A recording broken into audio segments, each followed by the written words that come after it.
Selamat pagi anak-anak. Pagi. Apa kabar hari ini? Baik.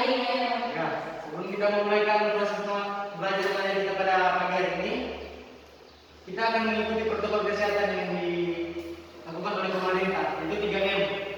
Ya, sebelum kita memulaikan, boleh minta satu orang untuk berdoa di depan.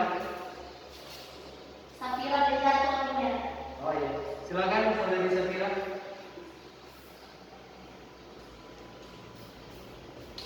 Baiklah, teman-teman dan ya, sebelum kita memulai proses belajar di saat ini, mari kita selalu berdoa.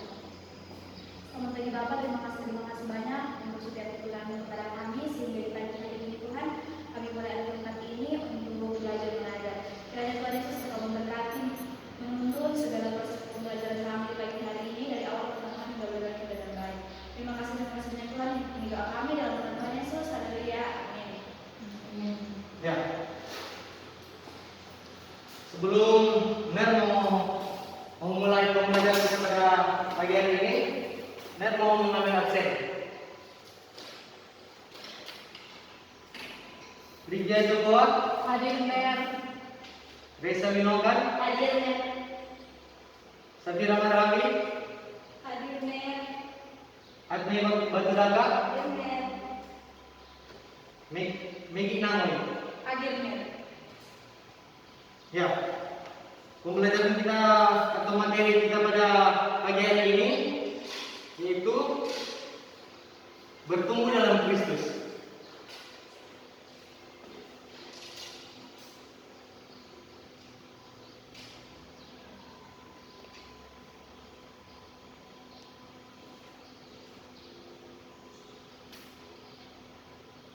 Ya, di sini Mer mau kasih penjelasan dulu apa itu pendidikan agama Kristen. Ya, secara etimologi kata pak berasal dari bahasa Yunani, yaitu pedagogis, yang artinya kegiatan untuk membimbing. Dalam KBBI juga dikatakan bahwa pendidikan merupakan suatu proses pengubahan sikap dan tingkah laku. Pak adalah salah satu dari tugas gereja. Pak itu adalah pendidikan yang seharusnya ditanggung dan dilaksanakan oleh gereja itu sendiri.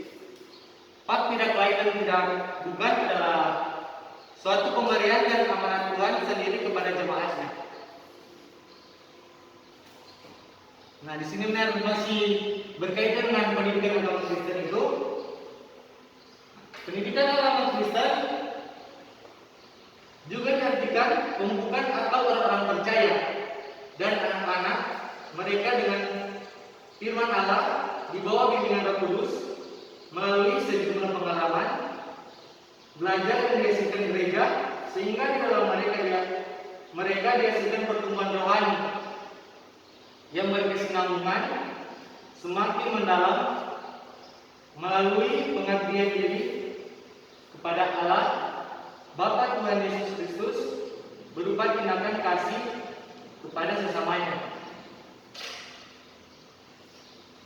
Nah, saat ini Mer masuk dalam bertumbuh Kristus itu sendiri, bertumbuh dalam Kristus. Ya, di sini bisa adik-adiknya di depan bertumbuh dalam Kristus itu sebenarnya rajin berdoa dan rajin beribadah itu salah. Bertumbuh dalam Kristus dapat diartikan dengan berbagai macam. Bertumbuh dalam Kristus sama seperti benih yang dituai dan akan tumbuh dan menghasilkan buah yang sempurna. Nah, di sini sebagian umat Kristiani menganggap bertumbuh dalam Kristus yang artinya cuma rajin berdoa dan rajin beribadah saja. Nah, namun itu salah. Jika kita mengartikan tumbuh dalam Kristus dengan rajin berdoa dan beribadah adalah salah, kita dapat mengartikan arti bertumbuh dalam Kristus dengan berbagai macam. Bertumbuh dalam Kristus sama seperti benih yang dituai dan akan tumbuh dan menghasilkan buah yang sempurna. Nah, yang selanjutnya masih berkaitan dengan orang yang bertumbuh dalam Kristus. Dan di sini di slide, dalam kehidupan rohani pertumbuhan iman dan pengetahuan harus berjalan seimbang. Nah, di sini iman sama dengan dasar dari pengetahuan tentang firman Allah dalam Roma 10 ayat 17. Tanpa iman, kita tidak akan memperoleh pengetahuan yang benar tentang Kristus. Sebaliknya juga, pengetahuan yang benar harus menjadi dasar bagi iman kita. Tanpa disadari pengetahuan yang benar, iman kita bisa menyimpang dan tersesat. Nah, sebelum Ner masuk dalam slide selanjutnya, Ner mau tanya ke anak-anak dulu. Coba berikan Ner satu ciri-ciri orang yang bertumbuh dalam Kristus itu seperti apa. Nanti berkelompok Jok, supaya lebih singkat. Jadi bikin 2 kelompok begitu, nanti sampaikan kepada Ner. Ya, silakan teman-teman. Ner, kelompoknya ini pilih sendiri atau per baris atau bagaimana? Pilih sendiri nggak apa-apa. Yang penting 2 kelompok itu. Oh, teman-teman kan 2 kelompok.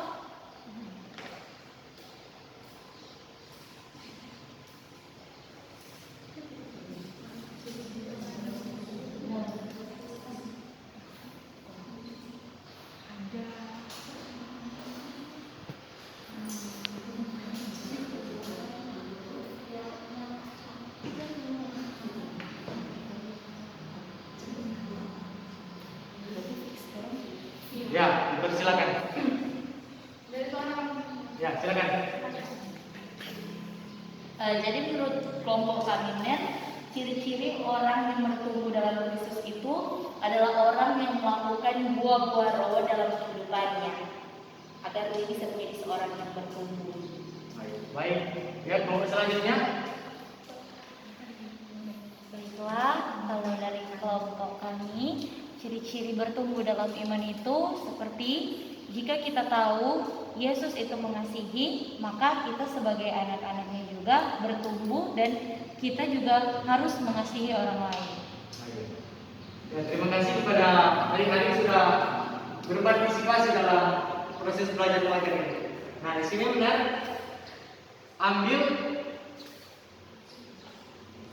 ciri-ciri, ada 6 ciri-ciri orang yang bertumbuh dalam Kristus yang diajarkan dalam Alkitab. Nah, yang pertama di sini berusaha menambah iman kebajikan. Dan yang kedua, mampu memiliki pengetahuan secara benar. Yang ketiga, memiliki penguasaan diri. Yang keempat, memiliki ketekunan. Yang kelima, memiliki kesalehan. Dan yang keenam, memiliki kasih persaudaraan. Nah, dari teman-teman yang saya ucapkan tadi berarti itu termasuklah dalam orang-orang yang bertumbuh dalam Kristus. Nah, slide selanjutnya.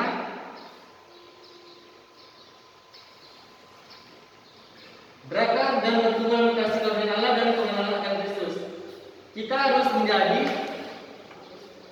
seorang diri yang dewasa dan mengembangkan diri kita untuk melayani Yesus Kristus. Nah, tapi semenjak perkembangan teknologi, banyak sekali umat Kristiani yang selalu menantang ajaran Tuhan. Nah, melupakan Tuhan dan selalu hidup dengan pura-pura dan mementingkan diri sendiri. Nah, jika kita tidak mengenal Kristus, kita tidak akan bisa untuk bertumbuh di dalamnya. Oleh sebab itu, kita harus berupaya untuk melawannya, karena jika tidak selalu menentang ajaran Tuhan, kita akan jatuh dalam pencobaan atau dosa.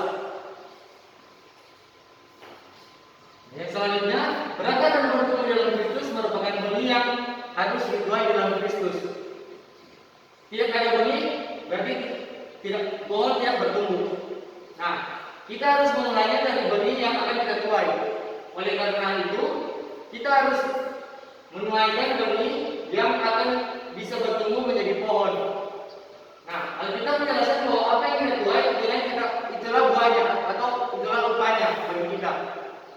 Kita sebagai umat Kristiani harus selalu menuai benih baik kita kepada Kristus dan merawatnya dengan baik agar buah yang dihasilkan akan lebih selanjutnya, bertumbuh dalam Kristus merupakan beratan dengan Kristus. Pohon bertumbuh karena dibantu oleh akar untuk menyerap mineral yang ada di tanah. Kita umat Kristiani haruslah berakar kepada Kristus agar kita bisa bertumbuh dalam Kristus. Jika akar kita berhenti dengan Kristus, maka pertumbuhan kita dengan Roh Kudus juga akan berhenti. Kita pun akan sama dengan pohon yang tidak akan berbuah, karena akar hubungan kita dengan Kristus sudah mati.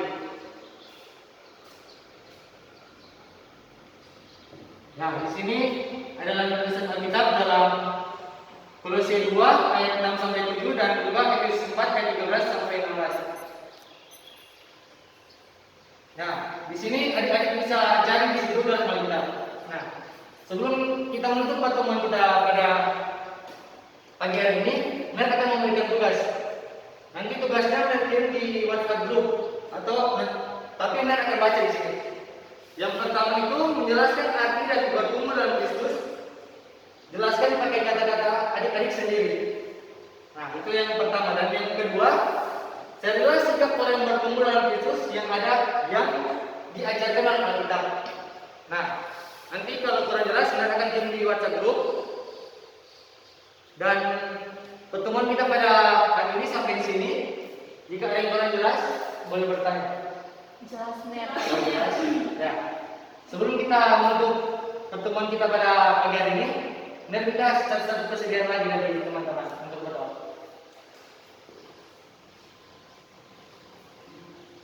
Baiklah teman-teman dari Ner, mari kita berdoa. Bapak yang baik, terima kasih karena Engkau telah menuntun akan proses pembelajaran kami pada saat ini hingga boleh selesai dengan baik. Dengan kiranya Engkau akan menuntun segala aktivitas kami selanjutnya. Ini yang menjadi doa kami Bapa, di dalam nama Yesus Kristus kami berdoa. Amin. Amin. Terima kasih kepada Saudari Vidya. Dan pertemuan kita pada saat ini sampai di sini. Nanti kita akan bertemu lagi minggu depan. Terima kasih. Terima kasih.